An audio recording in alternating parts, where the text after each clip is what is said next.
One, two, good. So hi guys, welcome back to my channel. So for today's vlog, in-advise pala ako ng friend ko na mag-voice over. Sabi, uy, try mo kaya mag-voice over sa next vlog mo? 'Di ba? Try mo lang. Sabi ko, makautos ka naman. Pero sige. So ayun. So ngayon mag-voice over tayo. So andito kami ngayon sa Laguna. Kung yung timeline mo is yung video. So andito kami ngayon sa Laguna para mag-swimming ng mga klase ko kasi katapos na ng orientation week guys. So basically expected namin na mas magiging busy na kami sa mga incoming weeks. So right now, based sa timeline ng video, nag-swimming ako. Nakita nyo naman by the way, mga kasama kong ipatulog pa kasi aftermath na yon. Tapos andito ang pinagkukwentuhan namin dito is dinidescribe namin yung mga ibang tao na nakasalamuha namin. Pero hindi kami nagtitrismis guys. Ayun. Brian, Biotech, Leong, Biotech. Sino ako sa Biotech? Louie. Ayun, may biotech daw kami sa kinabukasan. So kaya umuwi na kami. Ayan, pero bago kami umuwi, ayun, nag-video muna kami para naman may remembrance kami lahat. So shout out para sa inyo guys kung sino man kayong mga nasa video, pati yung ibang tulog hindi natulog namin. So ayan, pauwi na kami niyan guys. Binidyoan ko lang yan kasi parang ang ganda ng sunset. Kaya lang nakaharang yung Lampatay Tower na tinigil ko. So ayun, first day ng weekdays. So first weekday. So ayun. Tapos ayan, nagpa-picture muna ako ng 1 by 1 kasi required siya sa index card. Tapos yung index card, ayun yung for recitation sa mga attendance. Ayun, ganun. So ayan, subject, biological techniques. In short, biotech. Dito namin pinapractice yung mga skills, lab skills, yung mga sa mga microscope, sa mga pag-perform ng mga slides, paggawa ng mga slides ng different organisms, different species. Ang hirap pala mag-voice over guys. So, wait lang, inom lang ako saglit. Hi, Mimi. So, ang pangalan niya guys is Tilapia. Siya yung nag-round dito.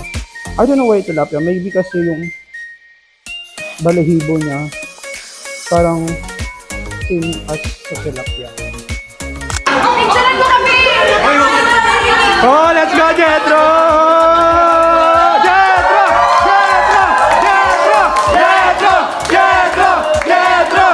Jetro! Jetro! Picturean mo kami! Yan! Sali kayo! One, two, three.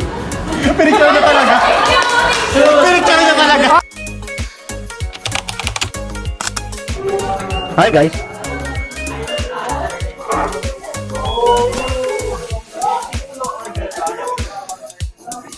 Kita ba? Human skull.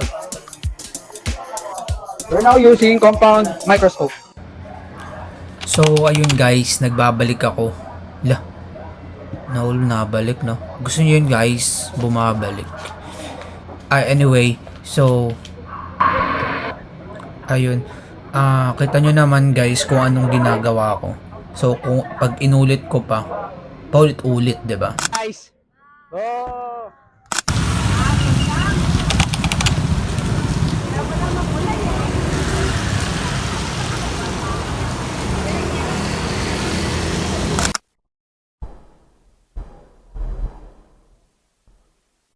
Baka lang lakot yung uniform ko guys, pero pinalansya ko yan na mabuti. So, hi guys. My class will start at 1:30 p.m. later. And nakarating ako sa school ng 1 p.m. According to our professor, meron daw kaming mamayang recitation. So hopefully, makasagot ako ng tama. If natawag ako.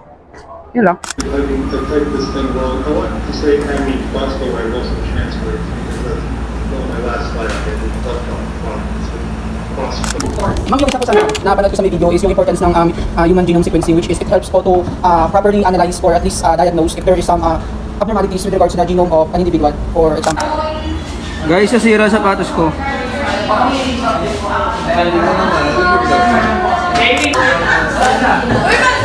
Ayan, may pag-giveaway si si President.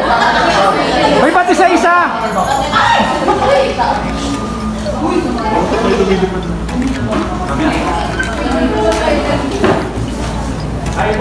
Ayun, oh.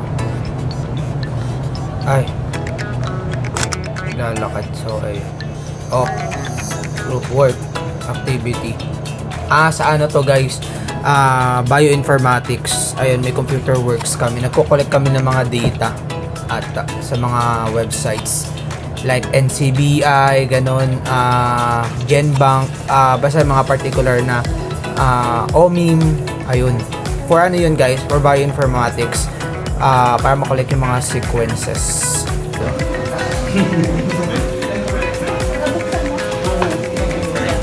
Ba't ano ba kailangan?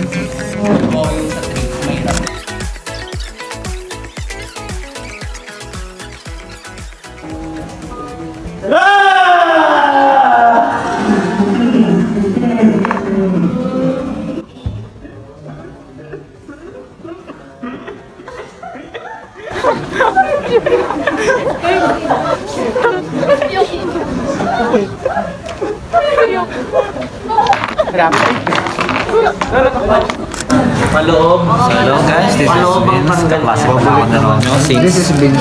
Sana, mas gusto mo tawag ng Vince? Since hindi niya ako nilalagay sa vlog niya kasi masama daw bunganga ako. Ako nang magpapasok sa sarili ko. Sabihin mo vlog takeover. So, let's start with Brian. Brian, kung hindi ka magbabiology, anong kukunin mong course? Nursing. Nursing. Ikaw, Con, kung hindi ka magbabiology, anong kukunin mong course? Engineering. Ikaw, Carla. Wala. Hindi na daw ito mag-aaral. Tambay. Wala. Wala. Ikaw, Romeo, kung hindi biology, Physical therapist. physical therapy. Ikaw. Titinda akong baboy sa palengke. Okay, vendor. Good Businessman. thing. No? Ikaw, Romeo. Ay, Kung hindi ka, kunyari, hindi ka makapag-doktor, anong magiging option mo? Pasyente. Gusto ko mag-PhD. PhD. Anong field? Field. Biodiversity. Wow, layo.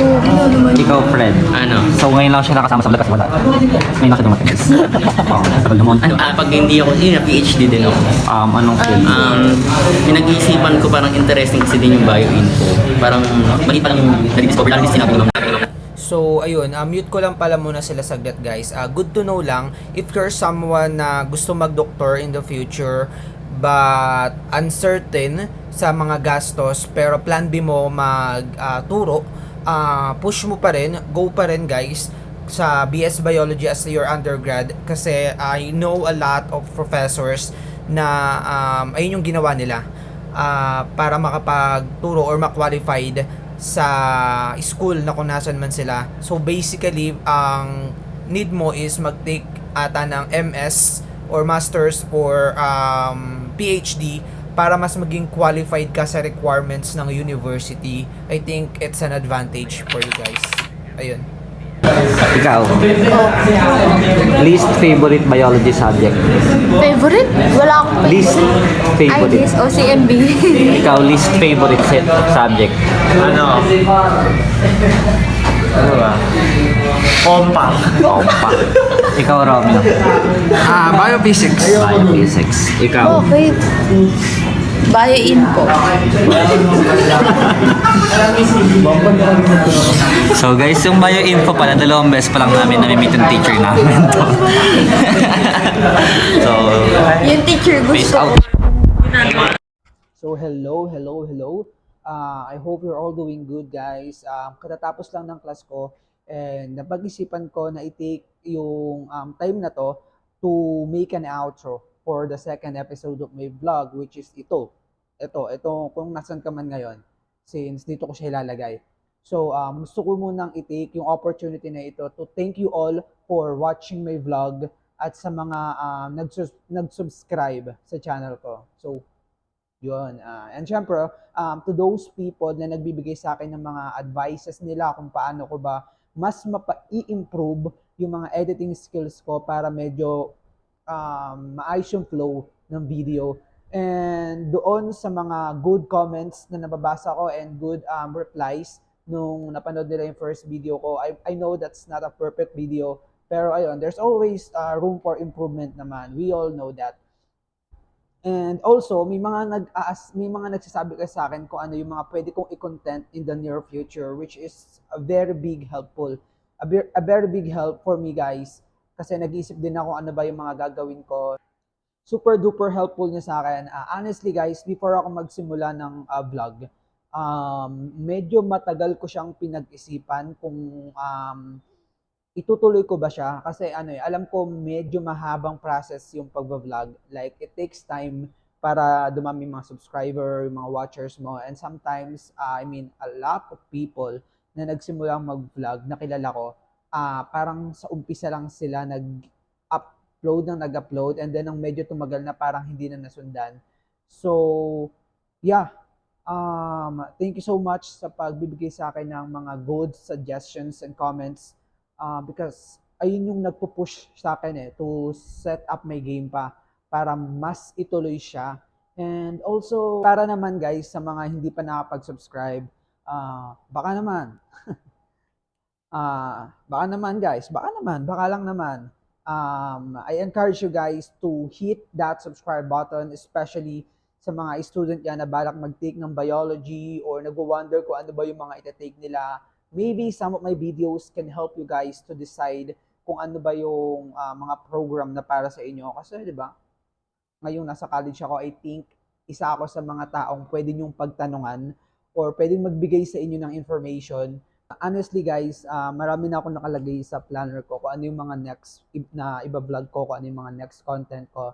Of course, all of those are related to academics, especially sa field ng biology. And sa college life ko, sa university, sa pamantasan. So, keep those comments coming, guys. And let's continue rocking this channel together. So, that's it for now, guys. I hope na medyo may natutunan kayo sa video ko or at least na-entertain kayo. See you on the next vlog kasi tinatawag na ako ng mga kaibigan ko. I think kakain kami sa labas before kami umuwi, basically. So again, this is Romeo. It's Romeo, and bye.